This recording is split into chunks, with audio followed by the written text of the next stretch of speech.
Hi, this is Amanda, and I am going to review the third module in the Distance Learning Playbook about relationships.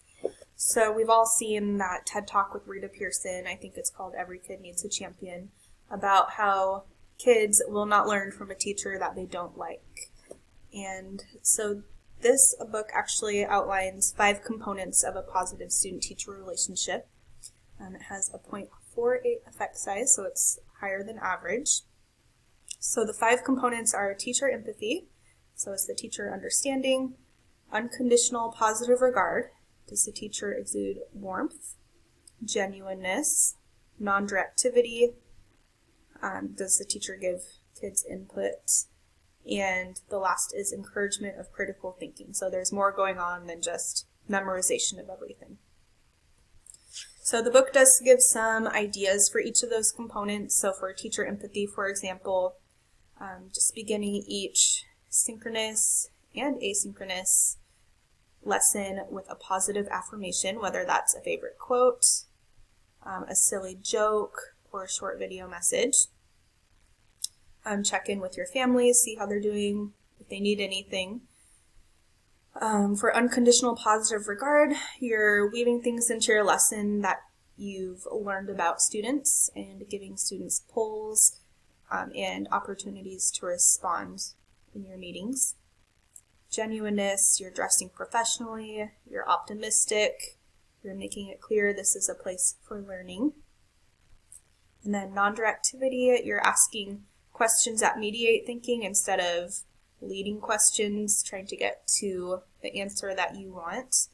And you're using shared decision making with students.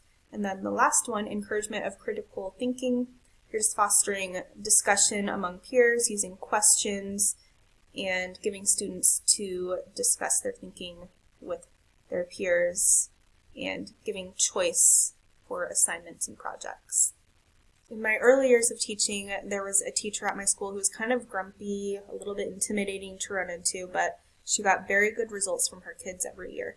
And one day she let me go observe a writing lesson in her classroom.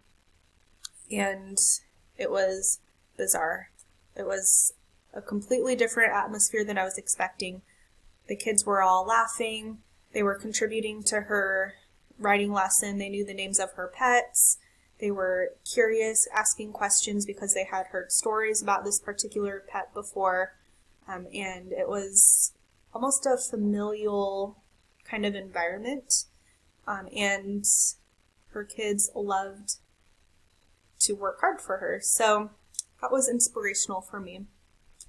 One thing that this book points out is that a teacher's dislike for a student is rarely a secret to the other students, which is kind of sad. But, the kids can see when the teacher mutes somebody's mic because they're blurting out, or they can see if one student is getting in trouble for the same thing that another student is doing but not getting in trouble for. So just be very careful about your body language because you are up close for these students when you're teaching virtually, and you want to avoid a chilly classroom, it says.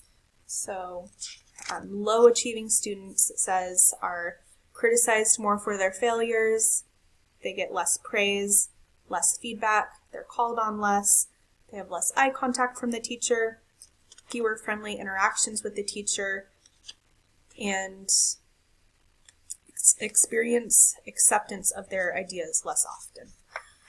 So teachers want to make sure that they are reaching all students in a fair way. So whether you're using name sticks, Class Dojo to randomly pick students, but if you have a way to track which students you're calling on and which students you're not calling on, that can be helpful so that you are reaching every student.